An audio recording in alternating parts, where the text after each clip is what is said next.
У адкрытым акцыянерным таварыстве Жарабковіча Ляхавіцкага района вырощваннем цукровых буракоў займаецца не адзін дзесятак гадоў. І калі раней плошча, адведзеная пад гэтую культуру, складала ўсяго 70 гектараў, зараз цэлых 900. Пры гэтым гаспадарка апошнім часам неаднаразова станавілася абласным лідарам па ўраджайнасці і цукрыстасці салодкага карэння. Технологии возделывания придерживаемся всех новейших приемов возделывания. Семена используем только импортной селекции. Полностью заправка как минеральными удобрениями азот, фосфор, калий, так и микроудобрениями работаем. На сённяшні дзень у Жарабковічах убрана больш за 60% цукровых буракоў. Усё сабранае адразу накіроўваецца на перапрацоўку у філіал Жабенковскага цукровага завода.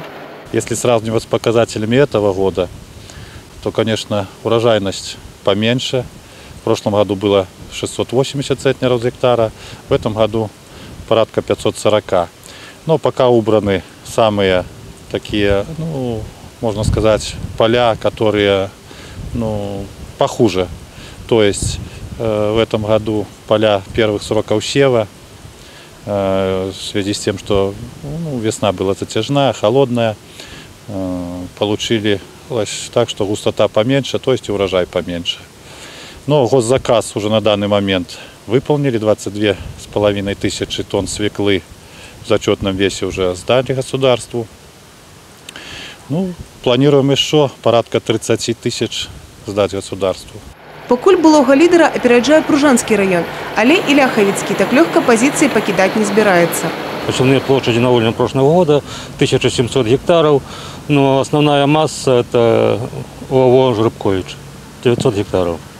На сегодняшний день убрали третью часть, 34%, 643 гектара, накопали уже 32 тысячи. Урожайность на сегодняшний день 504, но я думаю, на этом не остановимся. В текущем году для свеклы погодные условия были неплохие. И я думаю, что хозяйства сработали с защитой неплохо, удобрения, поэтому виды на урожай пока нормальные. До конца месяца уборку цукровых буракоў плануюць завяршыць. Алена Ракуць, Евгения Мороз, Юрий Титов, телерадиокомпания «Брест».